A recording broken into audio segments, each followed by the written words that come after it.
जप लो नाम प्यारा शेरा वाली का, सच्चा नाम तुम्हारा शेरा वाली का। भाइयों बहनों, जब जब इस धरा धाम पर संत महापुरुषों का अवतरण हुआ, सभी संतों ने, सभी महापुरुषों ने, वेदों ने, उपनिषदों ने, ग्रंथों ने, संतों ने, भक्तों ने एक ही बात कही कि उस परिपूर्ण परमेश्वर जो देवादि देव, जो सर्वशक्तिमान, गढ़गढ़वासी, अंतर्यामी, जो परम स्वरूप परमात्मा ज्ञान स्वरूप, उस परिपूर्ण परमेश्वर के नाम का चिंतन कर, भजन कर। जब संसार में पाप ताप के ताप से तपे हुए मन व्याकुल होते हैं, तो वो परमेश्वर अपनी अलौकिक शक्तियां देकर इस जगत में संत महापुरुषों को भेजता है। संत नाम भजन कराकर देव द्वार से परमेश्वर की कृपा रूपी वर्षा को करा के पाप ताप से तपे हुए मनों को तृप्त करते हैं, शांत करते हैं। ये संत का काम है। हम जो ये सत्संगों का आयोजन करते हैं, इसका जो उद्देश्य है, उसका जो प्रयोजन है, वो एक ही बात है कि हम सब लोग परमेश्वर के भक्त बने, हमारे अंदर आस्तिकता है, हम ईश्वर को मानने वाले, परमेश्वर को प्राप्त करने की यत्न करें। ये जितने भजन होते हैं, उपदेश होते हैं, इन करने का अभिप्राय क्या है? केवल कानों का रस नहीं है कि हमारे मन में, हमारे दिल दिमाग में ये बात घर कर जाए, ये बात समा जाए, समाहित हो जाए कि बिना परमेश्वर के भजन के कुछ भी नहीं है। जो मन चाहे सुख मेरे शरण राम की ले। हे मनवा, हे मेरे मन, अगर तू सच्चा सुख प्राप्त करना चाहता है तो उस सुखों की राशि को प्राप्त कर। जहां पर सुखों का कोश है, जहां सुखों का भंडार है, वहां क्षणिक सुख नहीं है। जो जगत के वस्तुओं में क्षणिक सुख है, मिली हाथ से निकली, मिली तो सुख, बिछुड़ गई दुख। ये जो दुख और सुख है, ये टेम्परेरी है, परमानेंट नहीं। पर जो परमेश्वर के नाम से आनंद उपजता है, सुख उपजता है, वो सारा का सारा परमानेंट है, हमेशा चिरस्थायी रहने वाला, हमेशा रहने वाला। किसी जिज्ञासु ने किसी संत से पूछा, महाराज कि नाम क्यों जपना चाहिए? क्यों स्वभाव है? हम जो लोग हैं, हमारी जो स्वार्थी बुद्धि है, पहले क्रेडिट चाहती है। कुछ भी करने से पहले अगर कोई दान भी कर रहा है, वो सोचता है कि कौन से पत्थर से नाम लिखा जाए, कौन से रंग से नाम लिखा जाए, मेरा पत्थर कहां लगेगा, कहां मेरी जय जयकार होगी। तो दान के पीछे वो उद्देश्य है जो दान कर रहा है। और दान भी कौन सा? जो उस जगत के भंडारी ने कुछ तेरी झोली में डाल दिया भिक्षा के रूप में, और भिक्षा में से भिक्षा देवे 3 लोग जीत ले। कि हमें भिखारी को दाता ने कुछ दे दिया और उसमें से हमने कुछ दे दिया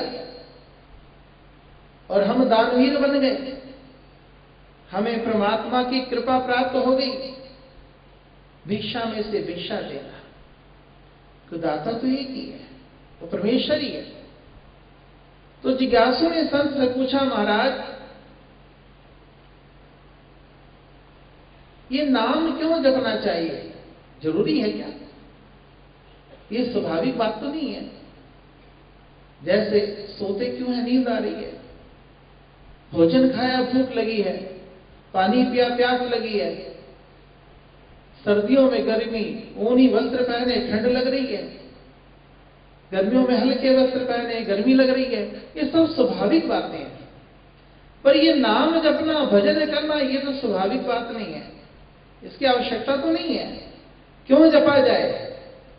तो संत ने कहा, मनवा राम नाम रस भीजे पीजे, मनवा राम नाम रस पीजे, जाते दुर्मति सकल विनाशे, राम भक्ति मन भीजे।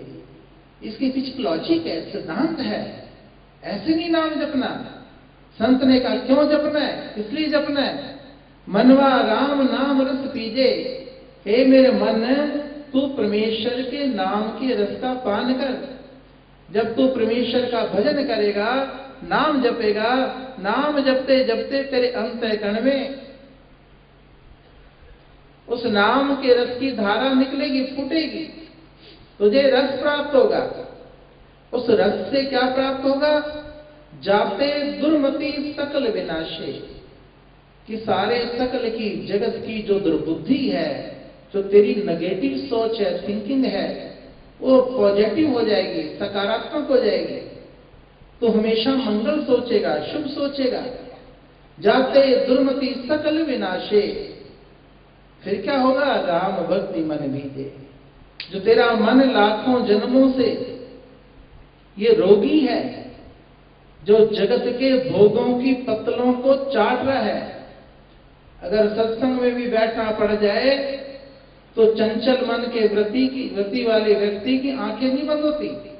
उसका कसूर नहीं है, क्योंकि उसके अंदर वो रस नहीं है, वो प्रेम नहीं है, वो पात्र नहीं है, वो बर्तन नहीं है कि जिसमें उसे वो ले सके।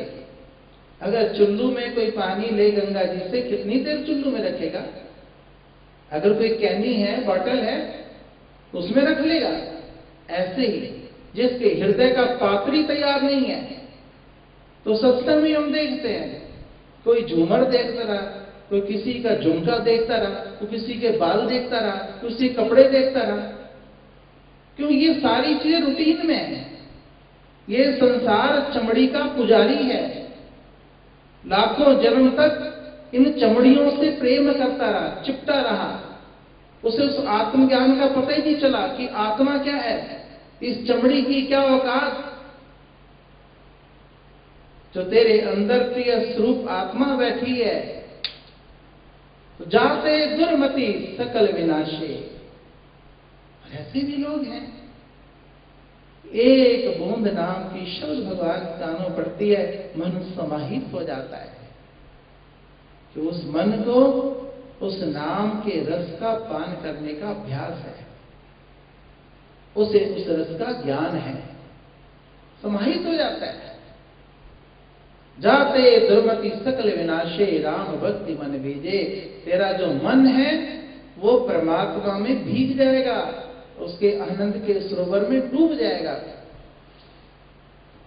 फिर उसने दूसरा प्रश्न किया कि महाराज ये भक्ति क्या है, धर्म क्या है? क्या माथे पे तिलक लगा लेना ये धर्म है? क्या गले में कंठी डाल लेना ये धर्म है? या थोड़े दीवा कोई जला ले, 2-4 फूल चढ़ा दे भगवान को? उसने कहा धर्म तो वो है कि जब मन नाम में लीनता लाभ करने लगे। तुरंत ये धर्म का मूल क्या है, कैसे प्राप्त होता है?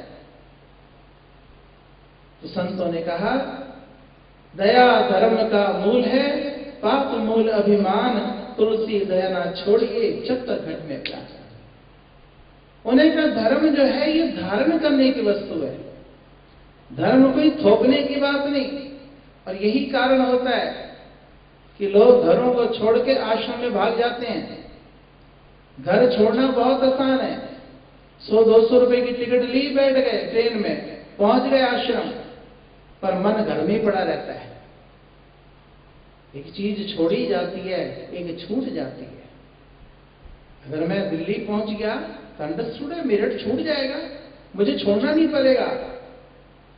अगर मेरा मन परमात्मा में लीन है, चाहे तुम गृहस्थ आश्रम में हो, तुम साधु हो, तुम सन्यासी हो, ये मन की साधना है, मन की साधुता है, ये कपड़ों की साधुता नहीं। ये सिल्क के बाल को 5 रुपए नाई काट देता है और कपड़े भी रंगीन मिल जाते हैं। कोई महात्मा थे, सिद्ध पुरुष, उनके पास कोई व्यक्ति आया, कहने महाराज मुझे बड़ा वैराग हो रहा है, विरक्ति हो गई, आसक्तियां छूट गई, जगत में नहीं रह पा रहा, मुझे चरणों में स्थान दो महाराज, मैं सन्यासी होना चाहता हूं। संत सिद्ध पुरुष थे, संतों ने नयन चढ़ाए, झटपट उसकी मन के कोरे कागज को पढ़ा, उसे पूछा भी अच्छा ये काम कर। सन्यास में नियम होता है, सन्यासी बनने के बाद भिक्षा मांगनी पड़ती है। रोज तू भिक्षा लेने जाएगा, और भिक्षा का भी सन्यास में समय होता है कि जब गृहस्थी भोजन कर चुके, जो कुछ पात्र में मिल जाए उसी में संतोष कर लेना, संग्रह ना करना, ये सन्यासी के नियम है। अब तो सन्यासों की एफडी इतनी होती है कि गोलियां चल जाती हैं, आश्रमों पे कब्जे होते हैं। संग्रह, अगर घर में भी संग्रह करता रहा, आश्रम में संग्रह में लगा रहा, साधु वो है जिसके हृदय में बात बैठ जाए, बुद्धि उसके भेजे में समा जाए कि राम की चिड़िया राम का खेत, कि चिड़िया भी राम की है और खाने वाला जो खेत है वो भी राम का है, खाने वाली चिड़िया भी राम की है, तो एक निमित्त है, तो कुछ भी नहीं है, ये ज्ञान हो जाए, ये बात समझ आ जाए, ये धर्म है। धर्म कोई दो चार श्लोक में थोड़ा बंधा हुआ है, धर्म कोई दो चार पुस्तकों में थोड़ा बंधा हुआ है, या धर्म किसी कंठी में थोड़ा बंधा हुआ है, धर्म किसी तिलक में थोड़ा बंधा हुआ है, धर्म किसी कपड़े में नहीं, किसी वेश में नहीं, किसी केश में नहीं। धर्म तो धारण करने की बात है, धारण करने की बात है। संत ने कहा भाई जा भिक्षा लेकर आ। कहने लगे महाराज भिक्षा? उसने कहा भाई सन्यासी गुरु आज्ञा, शिरोधार है, संत कथन पर विचार नहीं करना चाहिए। अगर ऐसी तेरी श्रद्धा भावना निष्ठा है फिर तो कामयाब है तू अध्यात्मवाद में। यहां मनमति वाला आदमी नहीं चाहिए, गुरुमति वाला चाहिए, संतमति, शास्त्रमति।